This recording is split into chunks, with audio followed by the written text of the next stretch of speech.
Flight was out of the question now. The reptiles rose, they wheeled around our little raft with a rapidity greater than that of express trains. They described around us gradually narrowing circles.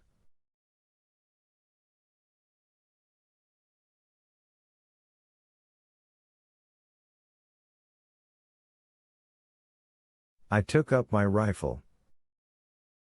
But what could a ball do against the scaly armor with which these enormous beasts were clad?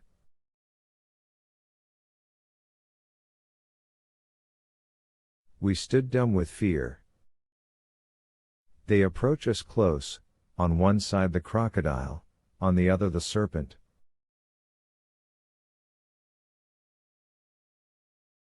The remainder of the sea monsters have disappeared. I prepare to fire. Hans stops me by a gesture. The two monsters pass within 150 yards of the raft, and hurl themselves the one upon the other, with a fury which prevents them from seeing us.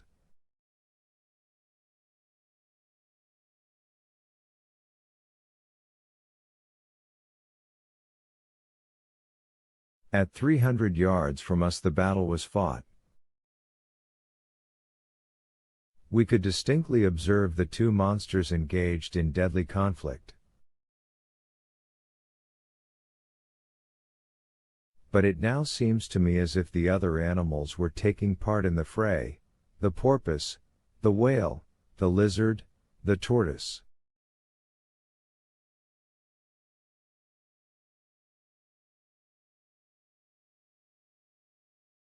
Every moment I seem to see one or other of them. I point them to the Icelander. He shakes his head negatively. Foe, says he. What two? Does he mean that there are only two animals? He is right, said my uncle, whose glass has never left his eye. Surely you must be mistaken, I cried. No, the first of those monsters has a porpoise's snout, a lizard's head, a crocodile's teeth, and hence our mistake.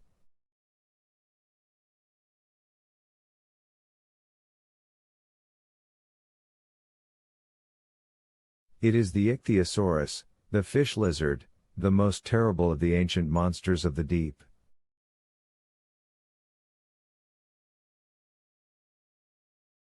And the other? The other is a plesiosaurus, almost lizard, a serpent, armored with the carapace and the paddles of a turtle. He is the dreadful enemy of the other.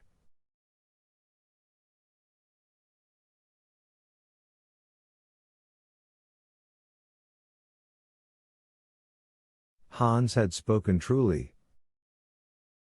Two monsters only were creating all this commotion, and before my eyes are two reptiles of the primitive world.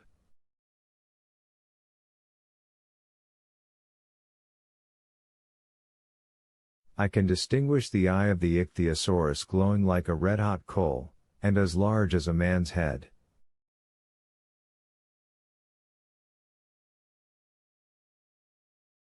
Nature has endowed it with an optical apparatus of extreme power, and capable of resisting the pressure of the great volume of water in the depths it inhabits.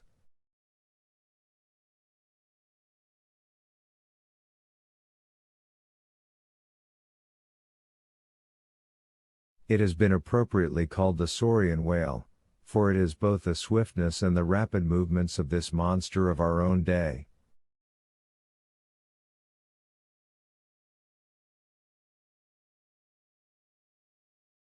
This one is not less than 100 feet long, and I can judge of its size when it sweeps over the waters the vertical coils of its tail.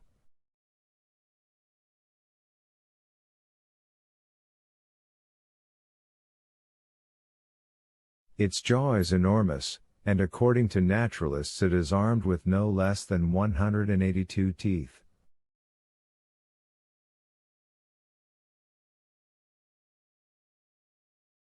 The plesiosaurus, a serpent with a cylindrical body and a short tail, has 4 flappers or paddles to act like oars.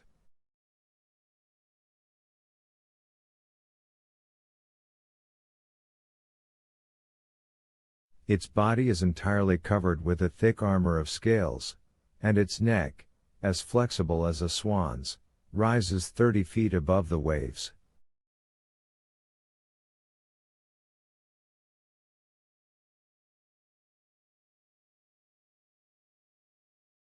Those huge creatures attacked each other with the greatest animosity.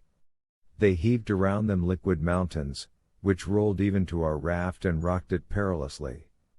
20 times we were near capsizing.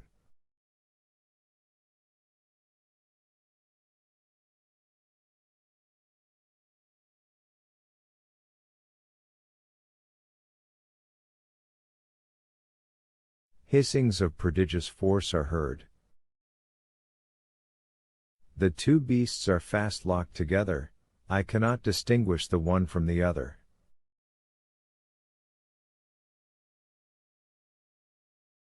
The probable rage of the conqueror inspires us with intense fear. 1 hour, 2 hours, pass away. The struggle continues with unabated ferocity. The combatants alternately approach and recede from our raft. We remain motionless, ready to fire. Suddenly the ichthyosaurus and the plesiosaurus disappear below, leaving a whirlpool eddying in the water.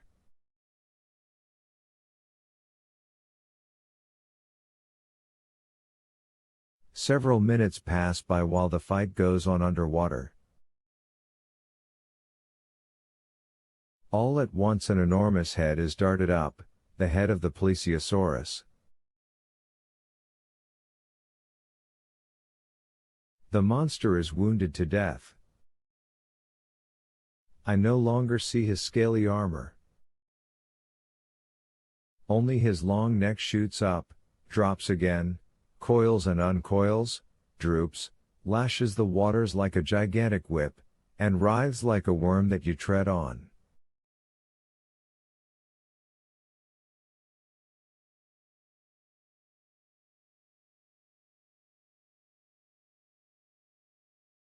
The water is splashed for a long way around. The spray almost blinds us.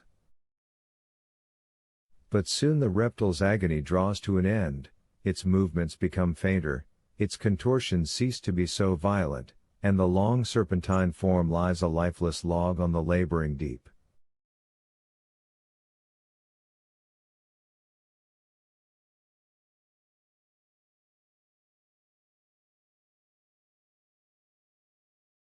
As for the ichthyosaurus, has he returned to his submarine cavern? Or will he reappear on the surface of the sea?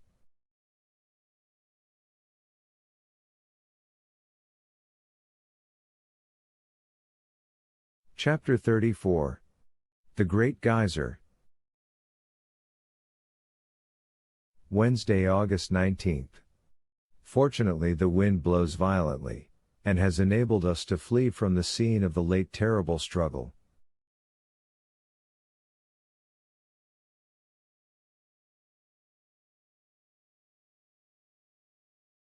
Hans keeps at his post at the helm. My uncle, whom the absorbing incidents of the combat had drawn away from his contemplations, began again to look impatiently around him.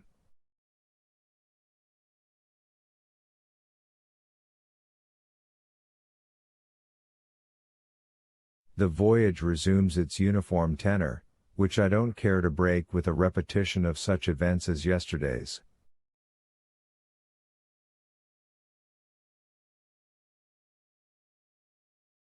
Thursday, August 20th. Wind NNE, unsteady and fitful.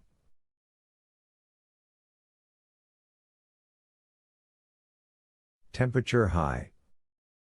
Rate 3.5 leagues an hour.